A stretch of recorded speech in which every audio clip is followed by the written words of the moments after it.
Hello everyone. तो हमने पिछली क्लास में रदरफोर्ड स्कैटरिंग फॉर्मूला डिराइव किया था और ये भी कहा था कि अगले वीडियो में हम इसके कॉन्सिक्वेंसेज और इसके रिजल्ट्स के बारे में थोड़ी सी और बात करेंगे। तो इस वीडियो में हम यही बात करने वाले हैं कि ये जो फॉर्मूला हमने डिराइव किया था एन थीटा क्या है, थीटा एंगल पे पर यूनिट एरिया जो पार्टिकल्स स्कैटर हो रहे हैं उनकी संख्या है ये। और यहाँ पे हमने अलग अलग जो भी ये क्वांटिटीज़ ली है जिसमें से ni अपना था total number of alpha particles, जो सभी अपन बीम के टर्म में उसको जितने भी अल्फा पार्टिकल्स दे रहे हैं वो है ये। फिर हमने बात की थी n नंबर ऑफ पार्टिकल्स हैं पर यूनिट एरिया जो हमने फॉइल वहाँ पे ली है, जो पर्णिका हमने ली है, जो मटेरियल हमने लिया है। जैसे इस एक्सपेरिमेंट में सोने की जो है पर्णिका ले रखी थी, फॉइल ली थी रदरफोर्ड ने, तो वो उसमें number of particle per unit area कितने हैं वो है ये। और ये है T अपने पास, उस फॉइल की मोटाई कितनी है। यहाँ पे Z उसका परमाणु क्रमांक, सोने का परमाणु क्रमांक यहाँ आएगा। E आवेश है, इलेक्ट्रॉन पे जो आवेश होता है 1.6 × 10⁻⁻19 आपको पता है ये। R जो है, R डिस्टेंस हमारा उस फॉइल से वो जो डिटेक्टर है जो उसको डिटेक्ट कर रहा है अल्फा पार्टिकल्स को, चार्ज पार्टिकल्स को, वो हमारे पास में है, उसकी डिस्टेंस है फॉइल से लेके डिटेक्टर की। E जो है अल्फा पार्टिकल की एनर्जी है। लास्ट में अपने पास थीटा आता है, थीटा स्कैटरिंग एंगल है। तो बड़ा ही सिंपल सा अपने पास यहाँ पे सिचुएशन देखो देखने को मिल रहा है। Number of particles number of alpha particles के डायरेक्टली प्रोपोर्शनल होंगे। ऑब्वियस सी बात है, प्रोबेबिलिटी बढ़ती जाएगी।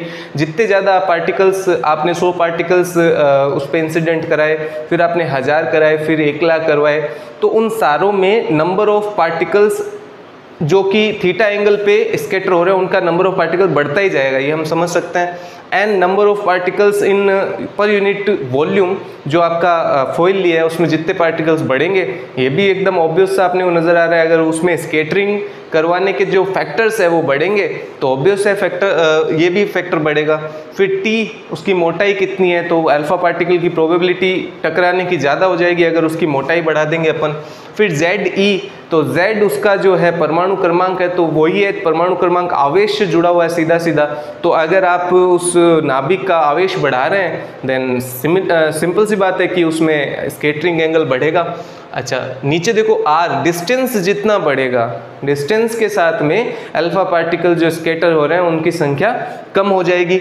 एनर्जी, अल्फा पार्टिकल की एनर्जी अगर बढ़ाएंगे, व्युत्क्रमानुपाती का आ गया ना, R² आ गया, E² के व्युत्क्रमानुपाती है, तो E², आप ज़्यादा एनर्जी से उसको अगर आप इंसिडेंट करवाओगे तो ऑब्वियस सी बात है उसके पास एनर्जी ज़्यादा होगी। एनर्जी ज़्यादा होगी तो वो सीधे ही निकलने की टेंडेंसी उसकी बढ़ जाएगी। अच्छा ठीक है, अब यहाँ पे अपने पास आता है cos 4 थीटा, कोसेक की पावर 4 थीटा बाई 2। तो ये सीधा सीधा अपन यही तो करना चाह रहे हैं, थीटा का इसके साथ क्या टेंडेंसी है वो देखना चाह रहे हैं। अच्छा, अब यहाँ पे एक स्कीमेटिक ग्राफ मैंने बनाया। स्कीमेटिक मतलब ये डेटा को रिप्रेजेंट करने के लिए ग्राफ है, जो हमने कहा था ना गाइगर और मोर्सडेन नाम का जो साइंटिस्ट था, उन्होंने जो एक्सपेरिमेंट किया उसका डेटा रिप्रेजेंट कर रहा है यहाँ पे। बड़ा ही सिंपल सा ग्राफ है, इधर एन थीटा यानी नंबर ऑफ पार्टिकल्स, इधर थीटा की जो भी स्केलिंग है वो कर रखी है हमने। अगर इस ग्राफ में अपन देखें तो जब थीटा कम होता है, मतलब कम स्कैटरिंग एंगल्स के लिए नंबर ऑफ पार्टिकल्स बहुत ज़्यादा होते हैं, नंबर ऑफ पार्टिकल्स बहुत ज़्यादा होते हैं। फिर देखो नंबर ऑफ पार्टिकल कितनी तेज़ी से कम हो रहे हैं। अपन हायर जो वैल्यूज़ है एंगल्स की, उसके लिए देखो नंबर ऑफ पार्टिकल 10⁻², 10, ये 10⁻3। एक तो आप 10⁸ की बात करो, एक 10⁻² की बात करो या 3 की बात करो, तो इसके रेस्पेक्ट में ये वाला नंबर बहुत ही कम है। एक छोटा सा आंकड़ा जो है आपकी बुक में ये भी बता रखा है कि अगर हम ये देखना चाहें कि 1 डिग्री से ज़्यादा स्कैटर एंगल कि theta is greater than 1 degree के लिए जो पार्टिकल्स हैं, 1 डिग्री से ज़्यादा, देखो इसको थोड़ा ध्यान से देखना क्योंकि बहुत ही मतलब एक चौंका देने वाला आंकड़ा है। और ये भी देखना अपने को, इसमें ये भी पता चलेगा कि साइंटिफिक जो रिसर्च है वो कितना डिफ़िकल्ट है। तो theta is greater than 1 degree जो है, उन पार्टिकल्स की संख्या सिर्फ 0.14% थी, 0.14%, यानी कि स्कैटरिंग देखने को सिर्फ 0.14। इसका मतलब समझ रहे हैं आप कि 10,000 जब पार्टिकल आप इंसिडेंट करवाओगे तो सिर्फ 14 पार्टिकल्स, सिर्फ 14 पार्टिकल जो है वो आपको मिलेंगे 1 डिग्री से अधिक एंगल पे। समझ रहे हैं कितना ज़्यादा जो है ये कितना कम आंकड़ा है ये। ठीक है। लेकिन अगर अपन वही पार्टिकल्स की संख्या बहुत बढ़ा देंगे तो ये भी आंकड़ा जो है वो कंसिडरेबल हो जाएगा या ऑब्जर्वेबल हो जाएगा, यानी कि इसको ऑब्जर्व किया जा पाएगा। जब अपन नंबर ऑफ पार्टिकल्स, इतने नंबर ऑफ पार्टिकल्स की बात कर रहे हैं तब ये आंकड़ा भी ज़्यादा हो जाता है। लेकिन ऐसा अपन कहते हैं कि लगभग 8000 में से एक, है ना, 8000 में से एक बड़े एंगल से जो है वो स्केटर होता है, ऐसा अपन कहते हैं, ठीक है। तो ये अपन ने स्केटरिंग फॉर्मूला यहाँ पे डेराइव किया है। अब नेक्स्ट इससे रिलेटेड जो है, इससे रिलेटेड डायरेक्ट कोई न्यूमेरिकल नहीं आया हुआ है एग्जाम में, बट इसी कॉन्सेप्ट से रिलेटेड एक छोटी सी कॉन्सेप्ट और है, उसके बारे में अपन बात करेंगे अभी। उसका एक न्यूमेरिकल भी सोल्व करेंगे। तो सबसे पहले अपन बात कर लेते हैं निकटतम उपगमन दूरी। ये उपगमन क्या है कि एक अल्फा पार्टिकल उस नाभिक के, जो भी नाभिक अपन यूज ले रहे हैं, उसके कितना नजदीक तक जा सकता है। ये क्यों इंपॉर्टेंट है एक्चुअल में, पहले अपन इसके बारे में बात कर लेते हैं कि इसी एक्सपेरिमेंट को आगे बढ़ा के फिर हमने इसके द्वारा जो है वो नाभिक की संरचना के बारे में जो है बात की इसी के आधार पे। लेकिन यहाँ जो है वो संरचना के बारे में हम बात नहीं कर सकते, क्योंकि जो अल्फा पार्टिकल यूज लिए गए थे वो नाभिक के बहुत ज़्यादा करीब नहीं जा सकते थे। उस टाइम पे जो भी उन्होंने पार्टिकल्स, अल्फा पार्टिकल्स की एनर्जी ली, लगभग 7 to 8 मेगा इलेक्ट्रॉन वोल्ट उन्होंने एनर्जी ली थी। उस एनर्जी के साथ में नाभिक के पास में बहुत ज़्यादा करीब जाना पॉसिबल नहीं था। इस कारण से एक एग्जैक्ट जो आंकड़ा है वो इसके द्वारा नहीं मिल सका। इसके द्वारा उसका जो न्यूक्लियस का जो रेडियस है उसके बारे में एग्जैक्ट सिचुएशन पता नहीं चल सकी। लेकिन इसके बारे में अपन बात जरूर कर सकते हैं, न्यूमेरिकल भी एग्जाम में पूछा जाता है। तो देखो क्या है निकटतम उपगमन दूरी। अगर मैं बात करूँ, यहाँ पे है अपना न्यूक्लियस और यहाँ से मैं अल्फा पार्टिकल को इंसिडेंट करवा रहा हूँ, तो एक ऐसी सिचुएशन आएगी अपने पास में कि उस सिचुएशन में ये जो अल्फा पार्टिकल है इससे आगे नहीं जा पाएगा। अब इस सिचुएशन में क्या हो रहा है एक्चुअल में, अगर इन दोनों के बीच का डिस्टेंस थोड़ा सा बड़ा कर देता हूँ मैं ये डिस्टेंस, जिससे कि हम इसको डिनोट कर पाएँ। अगर ये डिस्टेंस d है, मान लो क्या स्मॉल d लिखा है मैंने, स्मॉल d अगर डिस्टेंस है तो यहाँ पे हमें इस d को अगर हम पता कर पाएँ तो वो d जो है वो निकटतम उपगमन की दूरी है। मतलब वो दूरी जिस मिनिमम दूरी तक नाभिक को या न्यूक्लियस को अप्रोच किया जा सकता है वो दूरी कहलाती है निकटतम उपगमन की दूरी।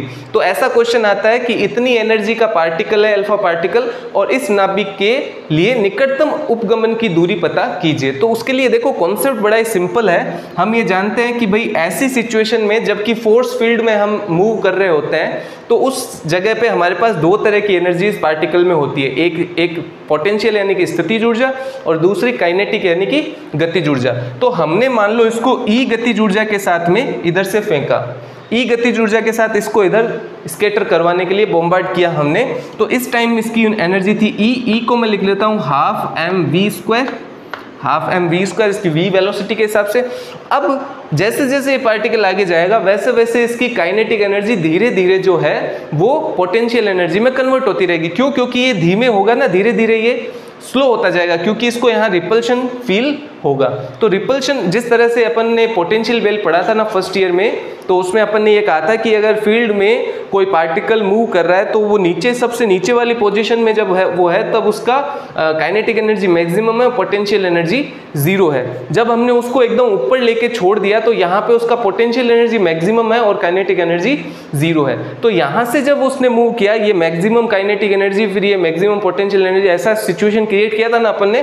तो जब ये पार्टिकल यहाँ आके एक क्षण के लिए रुकेगा, क्योंकि रुक के वापस रिटर्न जाना ना इसको, तो रुकने वाली सिचुएशन में इसकी टोटल काइनेटिक एनर्जी जो है, जो कि है हाफ एम वी स्क्वायर, इसकी टोटल पोटेंशियल एनर्जी के बराबर हो जाएगी। अब हमें तो पता सिर्फ ये करना है कि इसकी टोटल यहाँ पे जो है इस सिचुएशन में इसकी पोटेंशियल एनर्जी क्या होगी। तो पोटेंशियल एनर्जी का फॉर्मूला अपन यहाँ से ये काइनेटिक एनर्जी लिख देता हूँ इसको। पोटेंशियल एनर्जी अपने पास क्या होती है कि फर्स्ट पार्टिकल का चार्ज, तो फर्स्ट पार्टिकल का चार्ज कितना होगा Ze, इस न्यूक्लियस का चार्ज कितना होगा Ze। दूसरे का चार्ज मान लो अपने पास में Q। अगर अल्फा पार्टिकल है तो Q बराबर क्या हो जाएगा 2E हो जाएगा, क्योंकि दो उसमें +2 का चार्ज होता है तो वो आगे की बात है। लेकिन ये Ze × Q और अपॉन डी, ऐसा ऐसा ऐसा ही तो होता है potential energy. E is equal to अपने पास होता है K Q1 Q2 upon R, ऐसा होता है पोटेंशियल एनर्जी का फॉर्मूला अपने पास है ना। तो इसको कैसे अपन E से ही लिखते हैं क्या, U से लिखते हैं इसको, है ना, पोटेंशियल एनर्जी को। तो ये अपने पास में PE और ये काइनेटिक एनर्जी, पोटेंशियल एनर्जी, और इस पोजीशन में ये दोनों क्या हो जानी चाहिए, बराबर हो जानी चाहिए। तो हाफ mv², या इसको लिख दूं मैं E बराबर हो जाएगी KZEQ अपॉन डी। हमें क्या चाहिए भी, हमें तो D चाहिए, तो D इज इक्वल टू अपने पास क्या हो जाना है लास्ट में, D इज इक्वल टू ये E इधर ले जाओ तो KZEQ अपॉन E। तो अब अगर क्वेश्चन आपको सीधा ये दे रखा है कि इतनी एनर्जी का अल्फा पार्टिकल XYZ या फिर X एनर्जी का अल्फा पार्टिकल अगर इस न्यूक्लियस के पास में न्यूक्लियस की तरफ अपन भेज रहे हैं तो निकटतम उपगमन की दूरी ज्ञात कीजिए। तो जैसे ही आपको अल्फा पार्टिकल या कोई भी पार्टिकल दे दिया, आपको Q का पता चल जाएगा उस पर क्या है। जैसे ही आपको नाभिक का बता दिया तो Z का पता चल जाएगा आपको, और जैसे ही आपको एनर्जी दे दी गई तो E का पता चल जाएगा। कई बार अगर ऐसी सिचुएशन भी हो कि आपको अगर अल्फा पार्टिकल के वेलोसिटी दे रखा हो या उस पार्टिकल का वेलोसिटी दे रखा हो, मास दे रखा हो, तो आप हाफ mv² करके उसका एनर्जी पता कर सकते हो। तो अब अपन एक इस पे बेस्ड एक न्यूमेरिकल सॉल्व करेंगे। तो देखो न्यूमेरिकल एक अपन ने यहाँ नोट डाउन किया है, वो है गोल्ड न्यूक्लियई के लिए 2 मेगा इलेक्ट्रॉन वोल्ट के पहला अल्फा कण, दूसरा प्रोटॉन के लिए निकटतम उपगमन की दूरी ज्ञात कीजिए, है ना। गोल्ड नाभिक, सोने के नाभिक के लिए, सोने का नाभिक है ये, एग्जैक्टली यही जो अपना एक्सपेरिमेंट है यही मान लो एक बार के लिए। तो इसमें अपन सबसे पहला सोल्व करते हैं अल्फा पार्टिकल के लिए। तो अल्फा पार्टिकल के लिए क्या क्या चीज़ें अपने को चाहिए, डी के लिए K चाहिए, K हमें पहले से पता है ना, वी नो दैट, या फिर इसको मैं लिख देता हूँ गिवन में अपने पास नंबर फर्स्ट क्या है, Z गिवन है हमें, तो क्योंकि सोने का नाभिक है तो सोने का Z होता है 79। सेकंड अपने पास क्या है, Q चार्ज हमारे पास है, अल्फा पार्टिकल है तो वो 2E के बराबर हो जाएगा, दैट इज 2 × 1.6 × 10⁻⁻19 कूलम। फिर अपन बात करते हैं आगे एनर्जी की। तो एनर्जी हमारे पास इसमें दे रखी है 2 MeV। अब मेगा इलेक्ट्रॉन वोल्ट है, उसको जूल में कन्वर्ट करना पड़ेगा क्योंकि ये सारा जो हमारा सिस्टम है वो SI में चल रहा है, और ये इलेक्ट्रॉन लेवल पे अपन इलेक्ट्रॉन वोल्ट यूज़ करते हैं, है ना, एलिमेंट्री पार्टिकल्स के लिए। बाकी ये अपने को जूल में कन्वर्ट करना पड़ेगा। तो सबसे पहले मैं लिखता हूँ 2 × 1.6 × 10⁻⁹, ये 1 इलेक्ट्रॉन वोल्ट बराबर इतना होता है। और क्योंकि यहाँ पे ये एक तरह से मेगा इलेक्ट्रॉन वोल्ट है तो इसलिए यहाँ पे 10⁶ और इसमें मल्टीप्लाई होगा। तो ये ओवरऑल हमारे पास हो जाएगा 2 × 1.6 × 10⁻13 जूल। ठीक है, अपने पास सारे के सारे वैल्यूज आ गए, हम D पता कर सकते हैं। D for alpha is equal to हमारे पास होगा 9 × 10⁹, है ना, ये अपने पास K का वैल्यू है। फिर अपन आते हैं Z पे, तो Z हो गया 79। फिर अपन आते हैं E पे, तो E देखो E अपने पास ये रहा, तो ये होगा 1.6 × 10⁻⁻19 कूलम। और फिर 2E, है ना, 2E ये वाला, तो इसको स्क्वायर कर दूं मैं सिंपली और इंटू 2 कर देता हूँ। अपॉन में अपने पास है एनर्जी, तो एनर्जी अपने पास है 2 × 1.6 × 10⁻13, और ये जो भी आएगा ये मीटर में आएगा अपने पास में, जो भी आंसर आएगा वो मीटर में आएगा। तो वो आपको सोल्व करना है, ये आपका होमवर्क है, आप सोल्व कीजिए कि कितना आता है। जैसे ही आपके पास आ जाएगा तो एक चीज़ आपके पास क्लियर हो जाएगी कि जो न्यूक्लियस की जो रेडियस है वो कुछ इसी रेंज में अपने पास आनी चाहिए, इससे कम ही होगी, क्योंकि हम तो बहुत ही पहले ही लौट आए, हम तो वहाँ तक पहुँचे ही नहीं, हम उससे काफ़ी पहले ही वापस आ गए। तो न्यूक्लियस का रेडियस इससे भी कम होगा, लेकिन वो ऑर्डर जो है वो हमें पता चल जाएगा। अच्छा, सेकंड थिंग, इसमें सेकंड एक पार्ट और है जो प्रोटॉन के लिए है।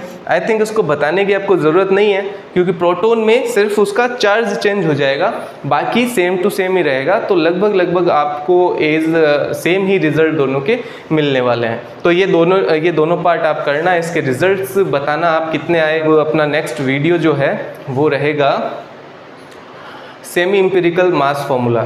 ठीक है, बड़ा टॉपिक है, अच्छा टॉपिक है। पहले इसकी अपन थोड़ा सा ये जानेंगे कि क्या वो पता करता है फॉर्मूला, एंड देन अपन उस फॉर्मूला के बारे में बात करेंगे। ठीक है, मिलते हैं नेक्स्ट वीडियो में।